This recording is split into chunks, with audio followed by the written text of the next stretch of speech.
Thank you guys for joining me. I'm Cameron Bertuzzi. Welcome to Capturing Christianity. Today we're looking at God's Not Dead. This is our first movie review on the channel, and I've invited Dr. Randal Rauser. He's here with me. Well, Randal, why don't you say hi to everybody? Hi, everybody.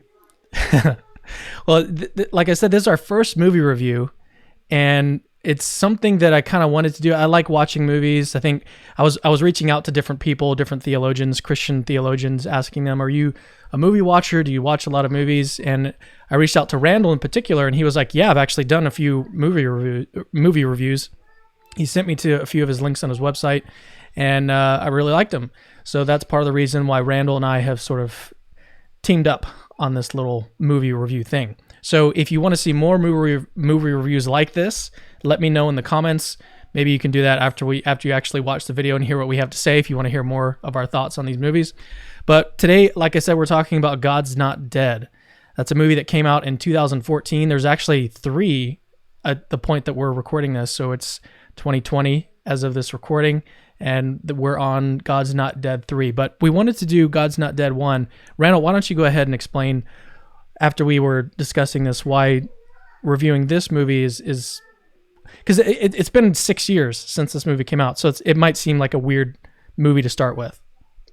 Yeah, I think if this takes off and we decide to keep doing it, we'll certainly aim to do a mix of contemporary movies that have come out recently, as well as maybe some of these older films like this one.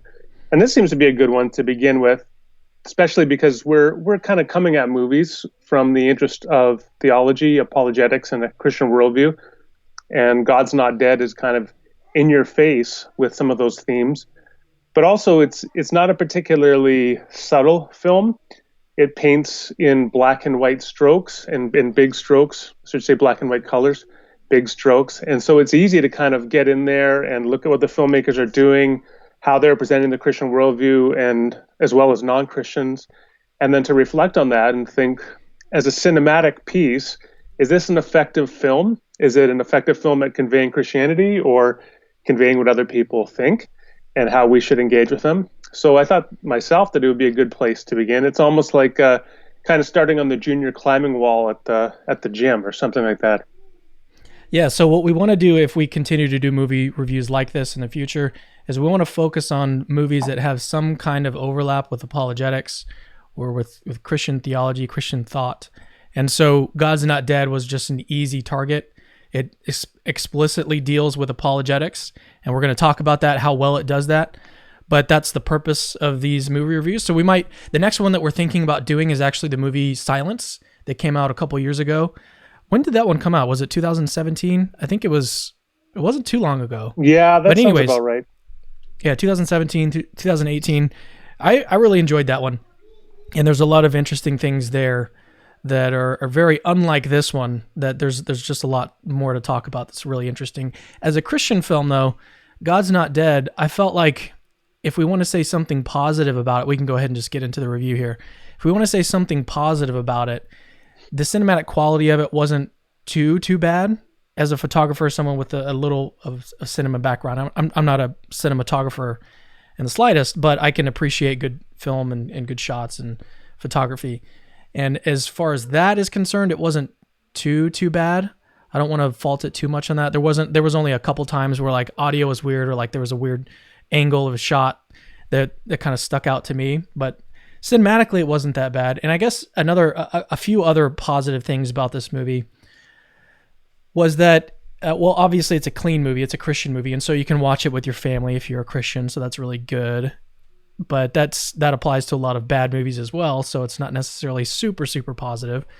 It also, a really good thing that it did was it introduced a larger audience to apologetics, and we're going to talk a little bit later on how well it did that. But at least it introduced the topic to a lot of people, and so in that regard, it's good for that. The last thing I'll say positively about it, I have 7 big areas where I think that it was a bad movie. But the last positive thing is there was one line in the movie where is he a reverend or a pastor? What was the guy's name that had the real 2008 haircut? Split? The main pastor, I forget his name. I just call him the Rev. The Reverend, yeah. He said one thing, he texted to the main guy, Josh, and he said, quote, don't try to be clever, when he was giving him advice on how to deal with this atheist professor.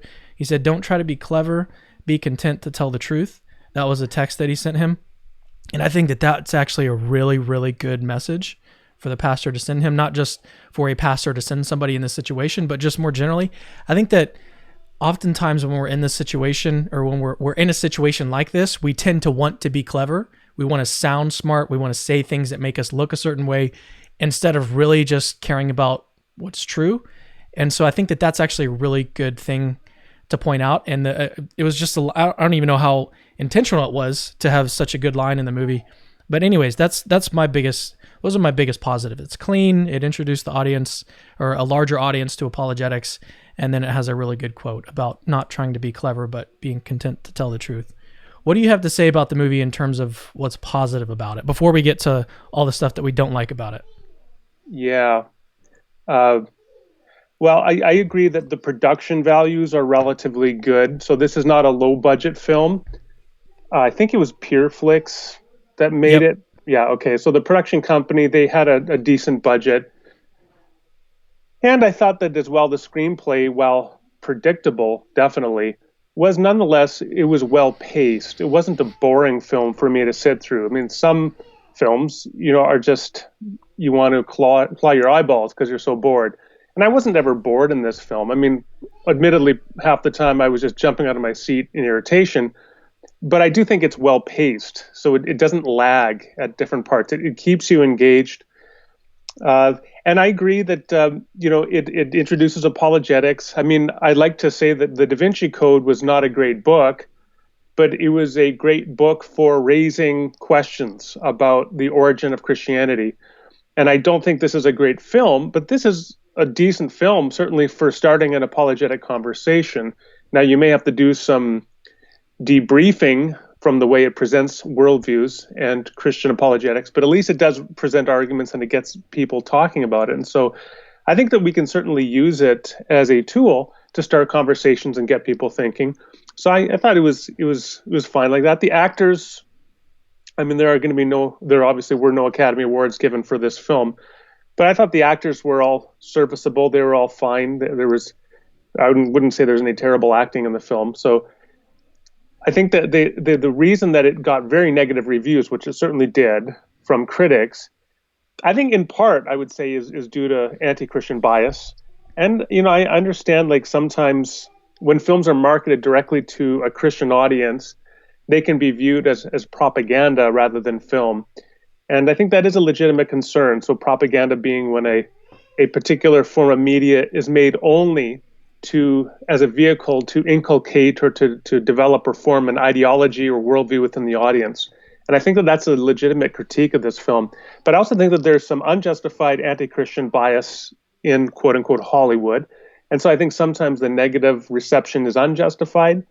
I think for the most part, in the case of this film, it was justified. But I will say, and I just mentioned this to Cameron, that last weekend a new Christian film came out called I Still Believe in the theaters. And I think it's unfortunately been kind of hit by the coronavirus, in terms of the box office. But I think that's a much better film in terms of Christian films. I saw it in an advanced screening. So check out I Still Believe, whether or not you check out God Is Not Dead. So on the topic of the coronavirus, if you guys hear my kids in the background, that's because we're all stuck at home right now, and the kids are here. Wife is watching the kids right now. So if you hear kids laughing or playing in the background, just don't worry about it. They're having a good time. So one of the things that you said is that the film wasn't boring, and that's one of the things that I disagree with you about. That's one of my major complaints with the film, is that there were certain parts where it was really boring. So I guess that's just an area where we disagree. Yeah, I mean, I think that the pacing was okay, but I mean, if for you, there is some subjectivity for sure in there. And this actually is a good point. That one reason that a film review is going to be interesting is if we disagree here and there. So let me push back on one thing you said, talking about the virtue of it being clean. Mm-hmm. I would just say, first of all, Schindler's List or Hacksaw Ridge are not clean in the sense that they're appropriate for all ages. So clean is not in and of itself a virtue. It's an audience relative virtue in terms of audience accessibility. So if you do want a film that you can show to a wider audience, then that would be a virtue. But in terms of lacking, sexual content or violence or bad language and so on, that's not in and of itself, I would say, a virtue of a film. Yeah. So I think that when I said it was clean, I think I even made the caveat. It's like there are a lot of clean movies that are still really, really bad. And so just because it's clean, that's one little positive. What I was trying to do, because I have so many disagreements with the film, or I think the film is bad in a lot of ways, I was trying to find like a few things that are good about it. And I think that it being clean is just like one little thing that does play on that side. Like if we're looking at pros and cons, I think it is something that's on the pro side. Before we get into like the things that we don't like about the film, do you want to start that section? Because I guess you can, because on your blog you take aim at the various stereotypes that they introduce and attack, and how it's really unfortunate that they do that. But there were certain points that I was reading your blog where I was like, I think you went a little bit too far, saying that the stereotypes were so bad. One of them is the stereotype that they build of the Muslim daughter and the father, who sort of kicks her out and stuff. So spoiler alert, if you guys haven't watched the movie, it's going to be spoilers throughout this whole thing. So, I mean, it's 2020 now, and it's 2014 when it came out. So if you haven't watched the movie and you're worried about spoilers, there's something wrong with you. But so you, in your blog post, you were saying that the stereotype was really unfortunate. It was like they could have chosen a different Muslim family to showcase in this film, right? I think that was one of the things that you said in your interview. Why don't you go ahead and just sort of explain, and then we'll just have some back and forth. Explain your views on it. Yeah, so this is not part of the main plot, which we'll certainly get to, but it's a side plot. So there's a Muslim girl named Aisha, and her dad, first of all, tries to force her to wear the hijab in public, and she doesn't want to. So, this headwear for some Muslim women. And then eventually she converts to Christianity, and there's this big explosion, and he kicks her out of the house. And so the picture of Islam is first of all a repressive religion that imposes strictures in terms of what is appropriate apparel to wear in public, and also that they're sort of anti-Christian in their oppression as well. And a couple things I'll just say, and then you can feel free to push back on this. Well, first of all, Muslims generally have a very negative portrayal in the West, even despite some people becoming more aware after 9/11 of anti-Muslim bias. There's still very much negative portrayals. There was a documentary came out about 10 years ago called Real Bad Arabs, spelled REEL, showing how Arabs in particular are often presented, in Muslims as well, within Western cinema.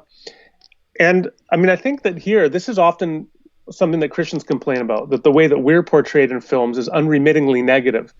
Yeah. Well, the Muslims here are portrayed in an unremittingly negative way. And I would just say that, for example, when the father wants the daughter to wear a hijab, I mean, he's doing there is trying to enforce a culturally relative standard of modesty, which you can agree with or disagree with, but it's not in kind that different from a Christian parent telling their daughter, you're not going to show your midriff when you go to school.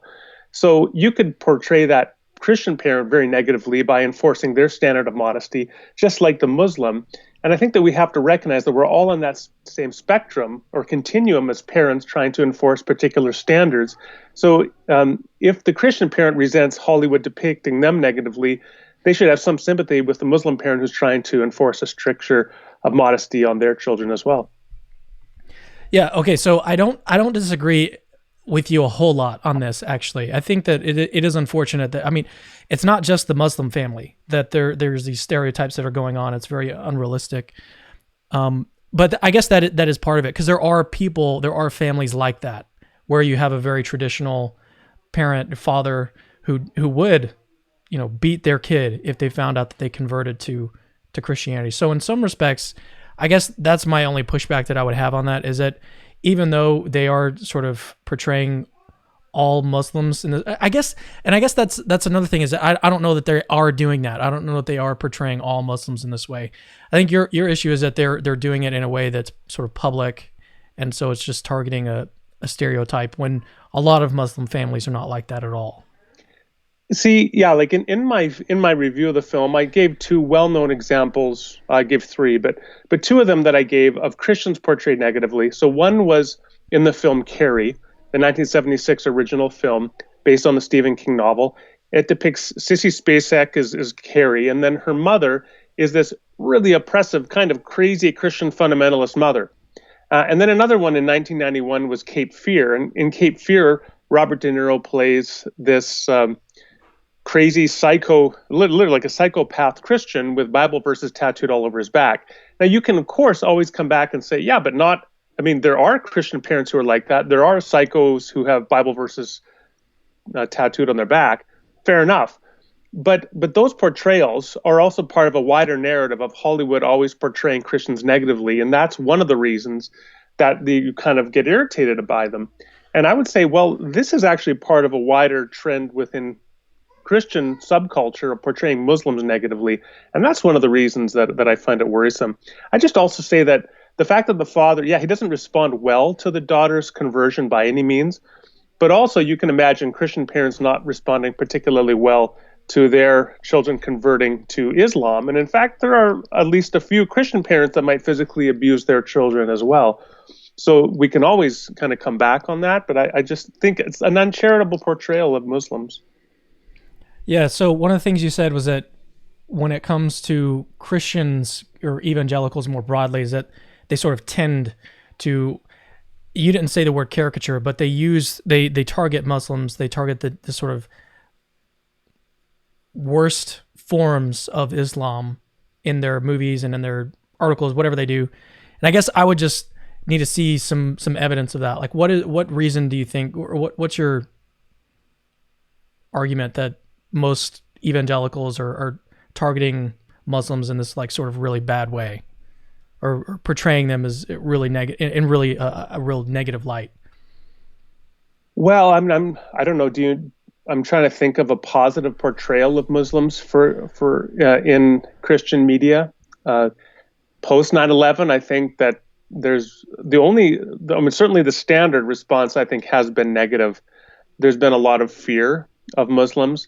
So we actually at our church about a year ago, we hosted a dialogue night that I moderated between a Christian imam, not an imam, Christian imam, a Muslim who's a professor, he's a Persian background, and then a Christian professor, and they had a dialogue, and I moderated that.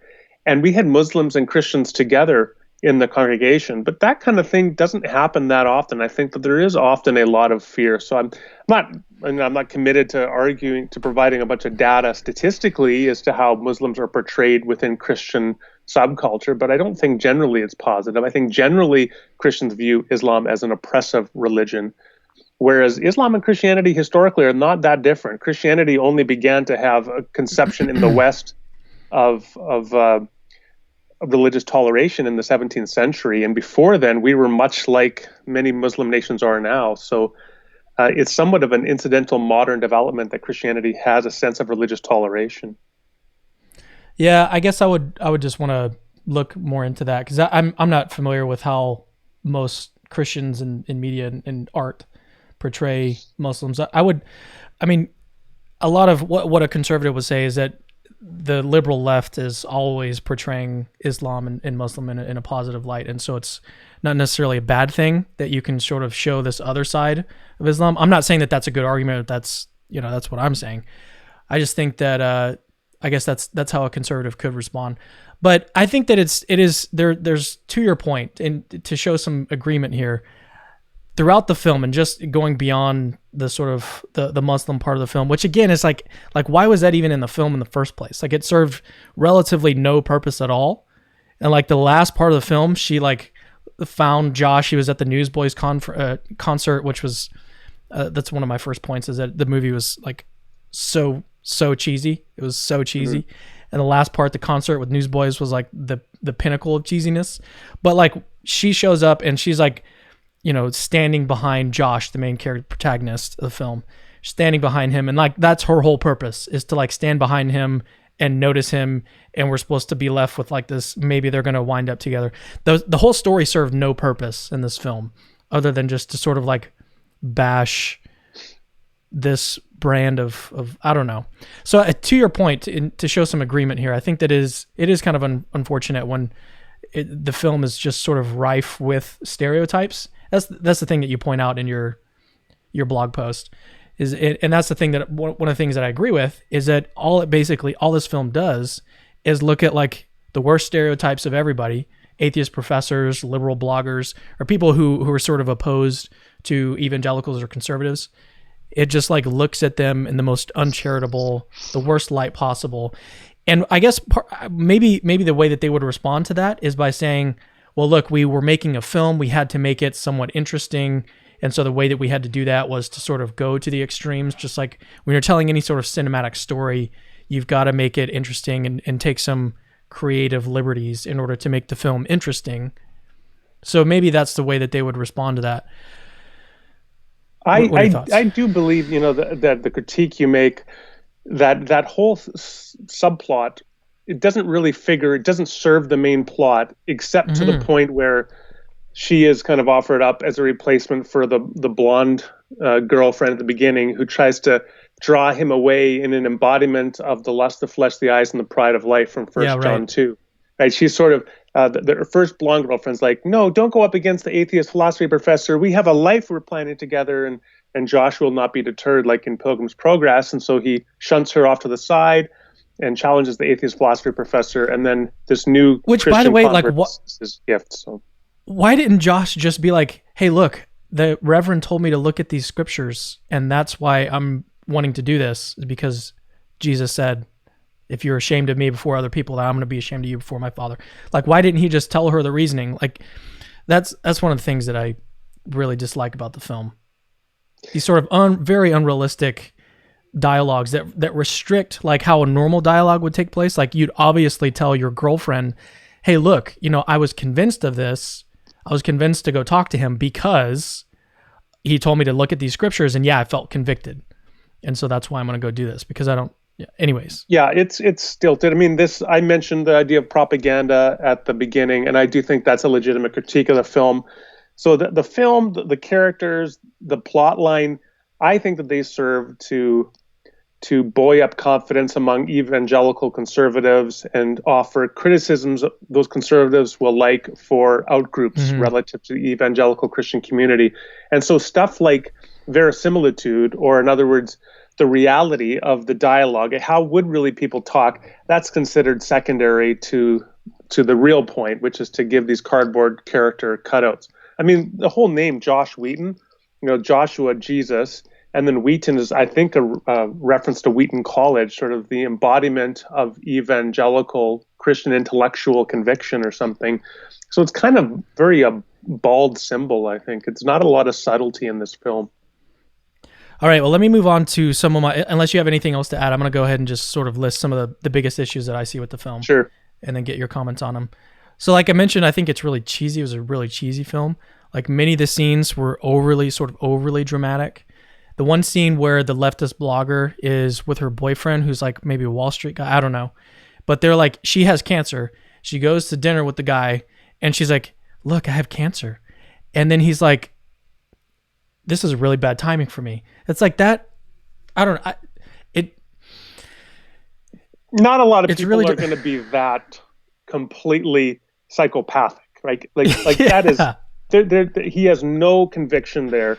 And I mean, he has like a secular atheistic perspective as well. So there's a kind of a suggestion here where you have this kind of perspective and you have no compassion for this female. He's like a Gordon Gekko, is it, from the movie Wall Street, where all he cares about is money. It's not a very charitable picture. Yeah, well, then there's another film, or there's another scene in the film where the Reverend and like the missionary is there, and he like picks him up from the airport, and then they have the God is good all the time thing, and they do that a couple times throughout the film. That's super cheesy. The last debate scene with the professor was also terrible in terms of how cheesy it was. He's like, why do you hate God? And the professor's like, doesn't know what to do. It's just so cheesy. The newsboy scene at the end was super painful to watch, like the leftist blogger go in there and get saved. Really, really cheesy. My second big issue with the film was that it was slow and it was boring. There were certain parts where it was just like, when is this movie going to end? And that was like when you look at what the critics are saying about the movie, why it has like a 13% Rotten Tomatoes score, is because part of it was that it was just slow and boring. So I think you might just disagree with them there. But unless you have anything to say on those first 2 points, I can keep going. Well, no, I'd be happy to talk. There's enough cheese to stock Wisconsin in this film, as you might say. I mean, I think, yeah. So you talk about the third. So the centerpiece of the film is that, of course, the atheist philosophy professor demands that every student write "God is dead" in the philosophy class on a piece of paper on the first day of class and sign it. Which, yeah, that happens all the time in university. Of course, that's what fundamentalists think happens in university often. So it's not going to make them feel much better. And so then Josh refuses to sign it, and the atheist philosophy professor challenges him to a duel to the death, right? So 3 classes in a row, Josh gets to defend. In the first week of the first semester of his education as an undergraduate, he's going to go up against his philosophy professor. And it culminates in the third session with Josh asking that question, why do you hate God, like 3 times? And finally, the philosophy professor melts down and says he hates God because God didn't heal his mother.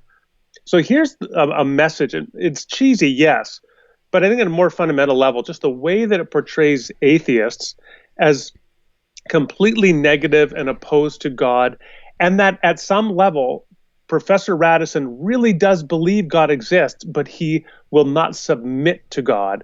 And so this is what I called in one of my books, the rebellion thesis, that the claim that atheists at some level really do believe God exists, and atheism is only a rationalization for the fact that they refuse to submit to God. And Josh, this 18-year-old student, unveils the moral hollowness of his atheism by like the middle of September. I mean, it's just kind of ridiculous. And I can't imagine Christians being portrayed with such an uncharitable picture in a film, how they would react. So I think golden rule, folks, like let's extend the same courtesy to others we'd want extended to us. Right. I guess that gets to my third point. My third point is that it's extremely unrealistic, and we've already talked about some of the things that are unrealistic about it. I mean, even the guy, like the Reverend, how his car wouldn't start like 3 different times, or like the guy drives up and then he gets in the car, doesn't start. They do that whole scene again, and the same thing happens. And the whole point of all of that is to get to the end where the professor goes out into the street and is killed. And the reason why that happened is because God was wanting to delay it to happen. Anyway, there's just a lot of really unrealistic, extremely improbable things that happen. And yeah, like the way that they portray the atheist professor, like that was one of my biggest gripes, is that an atheist professor is not going to get worked up over the things that this person was saying. Like you have to be really out of touch with what atheist philosophers actually say and what they actually think in order to think that an atheist professor, first of all, doesn't even like give an argument or can't defend atheism from something like the problem of evil. Anyways, yeah, it was just a really bad portrayal of a philosophy professor.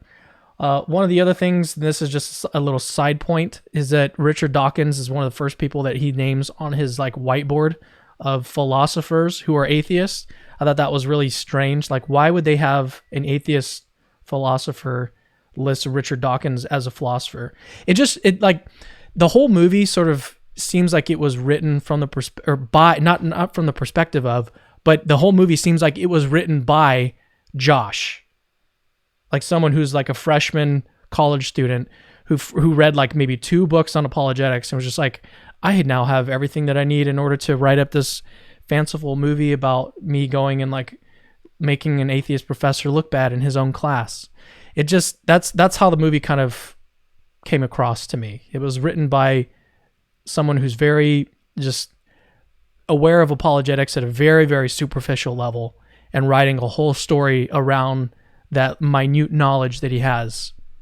I don't know. Yeah. Like the second session, the second of their duels, focuses in large part, as I recall, on macro evolution.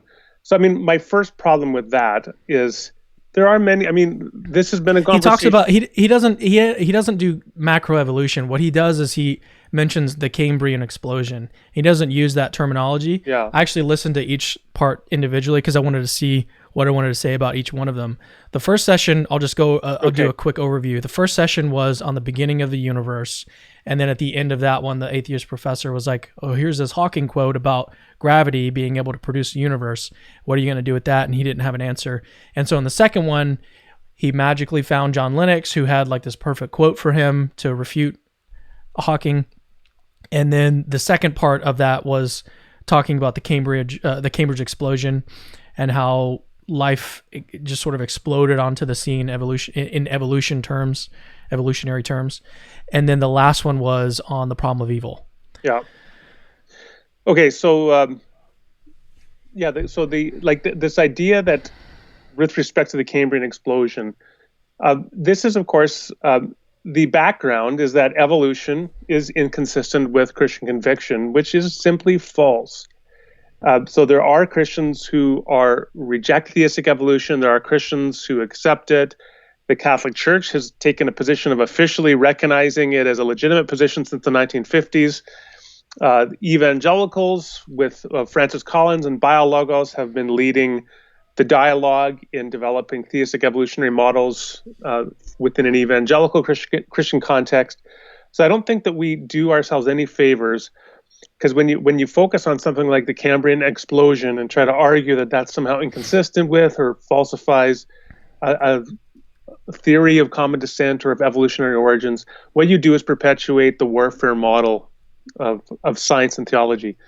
And then the fact that Josh, the philosophy student's first semester, second week, is going to be able to provide an informed critique of the reigning paradigm in the biological sciences it's hubristic. It's not humble, and it's silly, frankly. And he's setting himself up to get nailed, because if a biology professor ever walked in that classroom, he would wipe the floor with Josh, and then Josh might very well face a crisis of faith because he'd bought into this warfare model. So my idea is not to sell evolution on somebody who's not interested in it. It's simply to say it shouldn't be a ground for causing your faith to stumble, as if you've got to defeat it in order to have a sustainable Christian faith.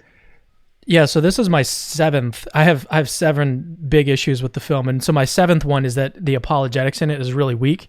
And so the fact that they focus on the Cambrian explosion, and I think I said it wrong earlier. I think I may have said Cambridge explosion. The Cambrian explosion earlier, or the Cambrian explosion that they focused on in the film, I think was a big mistake. There's so many different things that you could do. And I also think that the way that they addressed the problem of evil in the 3rd session was also just really bad and really superficial. And there's a few other things that I have wrong that are going to sort of fall under that category, or under a different category with the film, that'll be able to touch on some of those things. But yeah, I agree on the point about evolution, is that like, if that's where you're going to stake your flag, I think that's the wrong place to do it. It can lead, like you said, if he were in a situation where a biology professor instead of an atheist professor, which it could have been an atheist professor that, again, wasn't just a complete moron and that knew how to defend atheism and maybe was a little bit more interested in science and so would have known how to respond to this. I also thought one of the things that was really silly to me in the second lecture that he gave was the fact that he pointed out that Stephen Hawking said philosophy is dead. And like, why wouldn't the atheist professor be aware of that? Like, if he was quoting Hawking earlier, why wouldn't he be aware of the fact that he said that? It just, I don't know. Yeah, it's I think there are just so many things in terms of the implausibility of the world that is presented in this film that we could go on for some length. I mean, you're right, certainly as well, on like the problem of evil. It was a very trite a treatment with respect to freedom of the will. I mean, the problem of evil is a huge issue. Now, I do think as a Christian, there are intellectually satisfactory, for me, reasons to rebut the problem, but I think for many others, it is a serious intellectual challenge. And I think the difference between propaganda or indoctrination and education is that propaganda or indoctrination gives you a sense that we've got this settled, that we've kind of got it all figured out. But education gives you some degree of proper confidence, but also lets you have some degree of some of the questions that still need to be addressed and an open mind of inquiry to pursue those answers. And I think the person who watches this film is more likely to come away with a sense of self-satisfaction that we've kind of got it all figured out. Yeah, that's one of the things that I had wrong with the film. One of my biggest issues was the fact that it sort of downplays the problem of evil. They just say that it's like an emotional issue.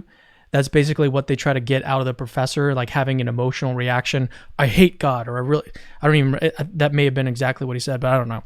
But I think it's really unfortunate to sort of downplay the problem of evil in that way. And they took like the very traditional approach, which is just that it again reveals to me that this person, whoever wrote the film, or maybe if it was a group of people that wrote it, they all have a sort of superficial awareness of apologetics, because what they do in the third one is they introduce the problem of evil. He says, oh, well, free will can explain everything. And then he says, oh, well, as an atheist, you don't believe in moral absolutes. And I was thinking, again, like most professors, most ethicists are moral realists. Most of them do believe that moral absolutes are real. So to just like assume that this atheist professor is going to reject objective morality, I think just sort of betrays a level of ignorance about apologetics and about just the field of philosophy, religion, philosophy, and atheist professors more generally. It's so bad in so many different ways. But it is, it's going back to the point about they portray it as an emotional issue, and it is an intellectual problem that Christians and theists need to deal with seriously.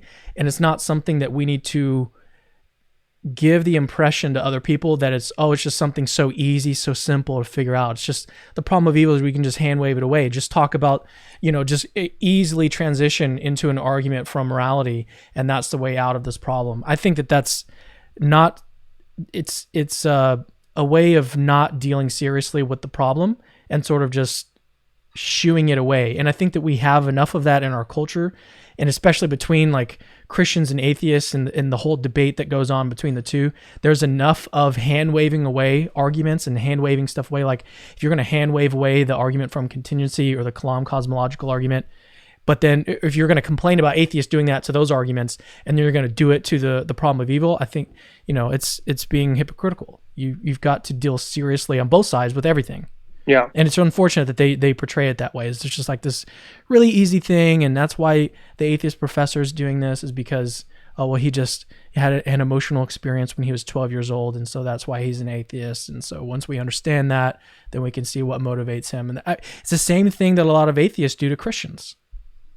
And of course, we would be certainly in tune with that if it did happen to us. And so, it's a total violation of the golden rule, I think, to sort of indulge in these kinds of cardboard stereotypes when we would resent them to us. Mm-hmm. Now, one thing Josh says to Professor Radisson, when Professor Radisson sort of talks about answers the question, why do you hate God? And then because of the loss of his mother, and then in kind of, I think, a smug way, Josh says, well, how can you hate someone that doesn't exist? I think that there's a word here to be said for the anti-theist. So anti-theism, for those who don't know, is the idea not simply of believing God doesn't exist, but being against the existence of God or opposed to the existence of God. And there are types of anti-theism that are indefensible, but I don't think that the position Dr. Radisson is in here to steelman rather than strawman his position. I don't think that he's being incoherent or inconsistent.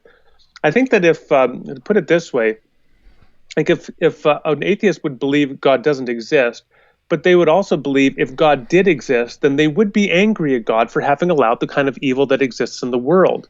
So it's a sort of counterfactual position. Well, yeah, if God does exist, then I'd be very angry at God for allowing this.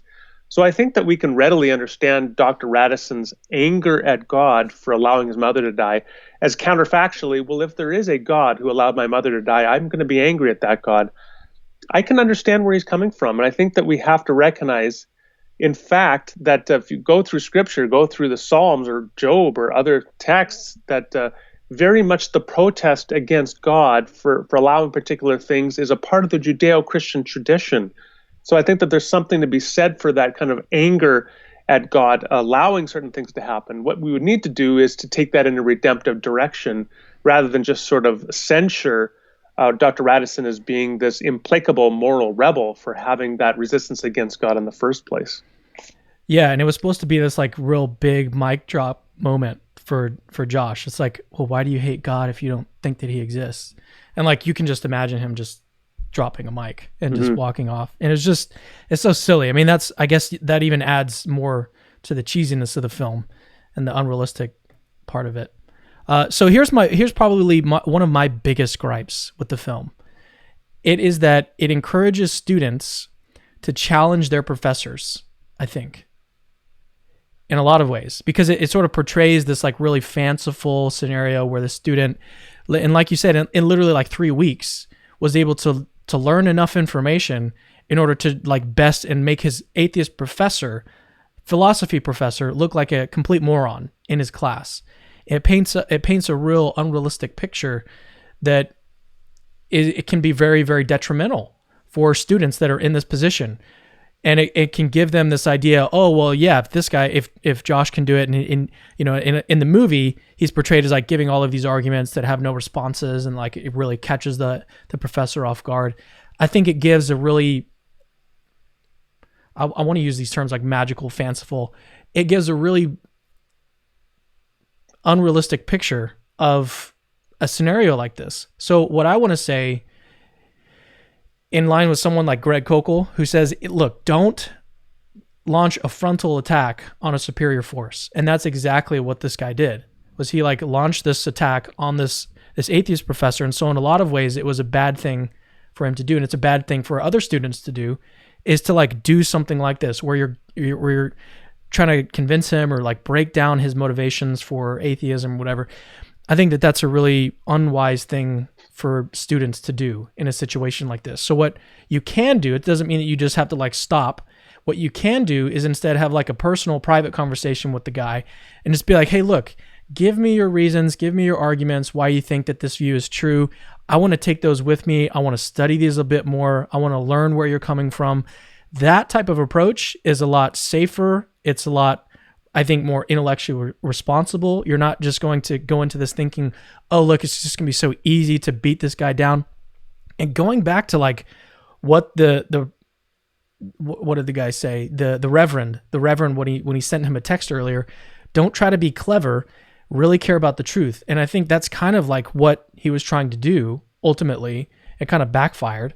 The Reverend, he was like, oh yeah, I just need to care about the truth and not try to be clever. I think that's ultimately like what he was trying to do, was making him look foolish in this class.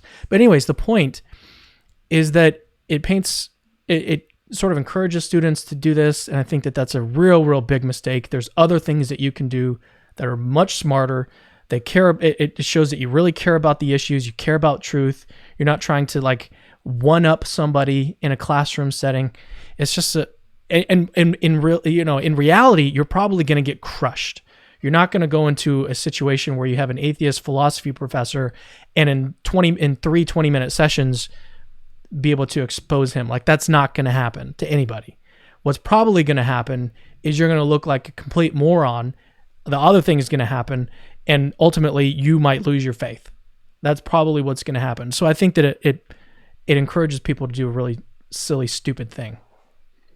Yeah, it's sort of that's my biggest complaint with the film. Sort of like showing a video of some guy who like jumps into the bayou and wrestles a crocodile and then leaves you thinking, hey, I could do that too.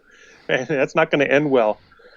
I will say as well, a complimentary observation to what you just said, though, is that, and I think this is a little bit of maybe a positivity about something that the film recognizes, that there are professors who do have some degree of hostility toward Christianity, including Christian professors, atheist. Let me start that over. There are some philosophy professors who have some degree of hostility toward Christianity. And I think often what people find, like when they go and like take a philosophy 101 course, that philosophy professor in many cases hasn't thought hard about the philosophy of religion since they were doing their comprehensive exams during their doctorate. Because philosophy of religion is not an area that many philosophy professors spend a lot of time in. They look at philosophy of language or aesthetics or political philosophy or philosophy of language or philosophy of mind, but they haven't spent a lot of time in philosophy of religion. And so their arguments in the philosophy of religion may be at the level of the kind of introductory textbook arguments. So they're not often, they're not paper tigers by any means, but they're not quite the overwhelming force that some people might think. Having said that, there's still no doubt that the average atheist philosophy professor is going to make the average Christian undergraduate look pretty foolish if he or she wants to go toe to toe with them. So yes, it does set people up, and even more generally as an observation, just the whole warfare model of cultural engagement that underlies the film. The fact that there's black and white, there's good and evil, we are good, the world is evil. They all want us to sign God is dead, and we're going to fight that, and we will win. There's like, and then on the other side as well, you've got the communists, because of course the one student, Chinese exchange student, his background is atheistic communism. So you've got the communists, and you've got the Muslims, and the animal rights activists. That's another character in the film. They're all on the other side, and we, the Christians, are on this side, and we're fighting against the world. And it's a very stark binary picture of reality, which I think just sets people up for conflict and for not recognizing the legitimate insights of the other person. It sort of perpetuates tribalism in a lot of ways. Yeah, so that's another big issue with the film. Do you have anything that you've any issues with the film that you haven't talked about yet? I think I might have.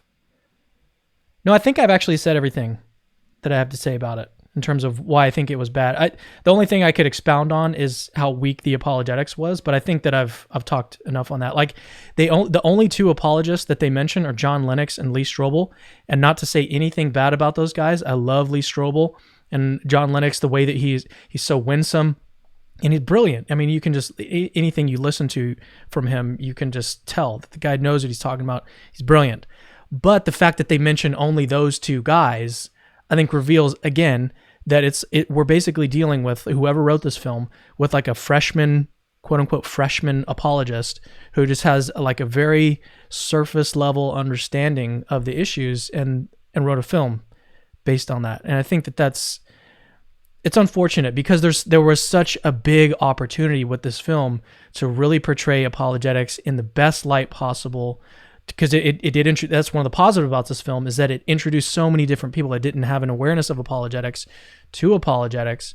So there was a real big opportunity to do a really cool thing with this movie, and they, I think, squandered it in a lot of ways. Yeah, I agree. So I mean, I'm not going to say that Lee Strobel and Richard Dawkins are equals. I think that. But it's in the sense that Lee Strobel is a faithful and good and accessible popularizer of ideas, whereas Richard Dawkins is a leading academic in his field, but is simply a straight up propagandist when it comes to his work in areas relating to the philosophy of religion. So they're not comparable in that way, but I think that they are comparable in the sense that they're both popularizers and populists. And in that sense, you don't have reference to academic philosophers or intellectuals at all in terms of Christianity or atheism. Again, Lennox is an intellectual, but he's a mathematician. So when he does apologetics, he's doing it as a popularizer rather than at an academic level. So the film's not concerned with that. One thing I just want to really come back to is how extraordinarily offensive the ending is. So again, the juxtaposition of the ending is that everybody goes to that Newsboy concert, and then the guy from Duck Dynasty comes on wearing a big American bandana. So I'm a Canadian. I kind of noticed the nationalist sides of things. And then so in terms of patriotism and Christian conservatism is all kind of linked together. But then he gives this address on the video screen to the audience where he talks about affirming Josh, who's in the audience, as this Christian kid who defeated the atheist philosophy professor. And then the concert hall goes crazy. It goes wild. And then he asks everybody. They dedicate a song to him. Yeah, they dedicate the song "God's Not Dead," and then the Duck Dynasty guy asks everybody to text "God's Not Dead" to your 100 contacts. Meanwhile, outside the concert hall, Radisson, the atheist philosophy professor, was looking for his Christian girlfriend that he alienated, And while he's looking for her, he gets hit by a car. And as he's dying, the pastor and missionary come up to him, and they don't do CPR. They don't encourage him, like in terms of, you're going to get through this, man. Instead, they tell him, you're going to die. And then how do they know that? How do they know that in the first place? Like, the guy, it's basically the missionary gets up, the black guy, and he's like, oh, look, all his ribs are crushed. He's going to die. And it's like, you know that because you're a missionary? I mean, it's bad writing. I mean, he does not know that. He's not a medical professional. So it's just that the screenwriters just want, I mean, Radisson needs to die. The plot requires him to die. And so, of course, the whole irony is he had them write out God is dead at the beginning, but in fact, at the end, it's the philosophy professor who dies. And the moment in the song where the guys from Newsboys are singing of God, that he's roaring, I wrote it down, he's roaring like a lion. And at that moment that they're singing that, they show the pastor and missionary standing over the dying philosophy professor. So the idea clearly here of the filmmakers is God, the one that the philosophy professor had said is dying, is in fact roaring while the philosophy professor dies. The atheist philosophy professor. I mean, it's just gross. It's bad writing, but it's just gross, and I think it's bad film. Yeah. What do you mean by gross? Like, tell me more about, like, why do you think that it's gross? Well, it's morally offensive to me that they want to have this just juxtaposition that the atheist philosophy professor said God is dead, but in fact the atheist philosophy professor is the one who dies, and God is roaring at the concert as he dies. It's like a meme. It's almost like a meme. Yeah. Yeah, it is. It's on the level of a meme. It's just kind of nasty in spirit. I don't think there's a lot of charity or a proper reverence in the moment. In fact, like when he dies, then the missionary says something like, brother, he is in heaven now. This is a day of rejoicing. I mean, I understand, because he made a deathbed conversion, right? I understand how they would be happy that he made this deathbed conversion. But frankly, having a big grin on your face while this corpse is lying in the street is just, again, it's a little bit off-putting, I would say. And it just shows that the filmmakers are just not in tune with any sort of emotional quotient, an EQ, an emotional awareness of how we should interact with one another and treat outsiders. Yeah, I don't have a whole lot I can disagree with there. So last thing that I have, and we're going to close this out, which, by the way, I should remind you guys, or I haven't even said this stream yet, but if you enjoyed this content and you want to see more of it, subscribe to my channel, turn on the little bell for notifications. I've been saying this lately, the bell is more important these days than subscribers. So if you've watched a few videos, then subscribe. But if you really want to help the channel out, then turn on the bell. So if you're already a subscriber and you haven't done that, make sure to do that. It's really helpful. And you can also be notified when we're posting new content. While this whole virus situation is going on, I'm posting a ton of different videos, tons of different content. Also, let me know, like, if you guys enjoyed this review, let me know in the comments that you want to see more of them. I mentioned at the very beginning, we're thinking about doing the film Silence. So if this one does really well, performs well, it looks like we have about 260 something people on right now. We're at 243 currently, which is a pretty good number for the amount of live watchers that we have on a consistent basis. So thank you guys for watching. But if you want to see more of this, you've enjoyed it, let me know in the comments. So I have a couple slides here prepared, and this is by some people who are critical of the film, and these are both Christians. And I think that these kind of summarize some of the thoughts that we've had so far. This one's by Michael Gerson. The main problem with God's Not Dead is not its cosmology or ethics, but its anthropology. It assumes that human beings are made out of cardboard. Academics are arrogant and cruel. Liberal bloggers are preening and snarky. Unbelievers disbelieve because of personal demons. It is a characterization by caricature. I think that that's completely true. It's something that we talked about throughout the review. Next one is by John Molderig, and he's another Christian. He says, there might be the kernel of an intriguing documentary buried within director Harold Cronk's stacked deck drama, given the extent of real-life academic hostility toward religion. And they even at the end of the film, they have some cases that they're trying to like legitimize what they've done in the film. But anyways, going on, he says, but even faith-filled moviegoers, and this is what I sensed, will sense the claustrophobia of the echo chamber within which this largely unrealistic picture unfolds. I think that those two guys pretty much summarize my thoughts on the film and how it was in a lot of ways. It was just like a Christian, I don't want to call it fundamentalist. It was almost fundamentalist in certain ways, the attack on evolution and stuff. but the fact that it's just like a kind of an echo chamber-ish film. Yeah, I mean, we throw around the term fundamentalism a lot, so I always like to define it because sometimes it just gets used as an insult. So when I say fundamentalism, of course, it historically traces back to about 1 century ago in the teens of the last century. It was a movement that arose to oppose modernism within theological schools and culture. But in terms of the general idea, fundamentalism is sort of a reactionary position that uses simple black and white categories in order to retrench against a wider culture. And I think that you very much see that in this film. So there's this term ghettoization, or the ghettoization of culture. And I think that you have that in this film, where you sort of get Christians retrenching in their own little fundamentalist ghetto, opposed to the world and kind of fearful of the world around them. And I think that the descriptions you read are spot on. I think in particular, the sort of cardboard cutouts you get of this worldview. And I think that the one thing that Christians are often afraid of is to have nuance and ambiguity in their films and in their cultural products. They want to have everything black and white so everybody knows exactly what to think at the end of it. And the irony is how different that worldview is from Scripture. The Bible is not what you would produce if you wanted to just be completely clear. You would just produce a list of propositions. Okay, this is what you believe and this is how you believe it. Instead, the Bible is a complex genre of literature, and Christians have had various different interpretations of various aspects of it for 2,000 years.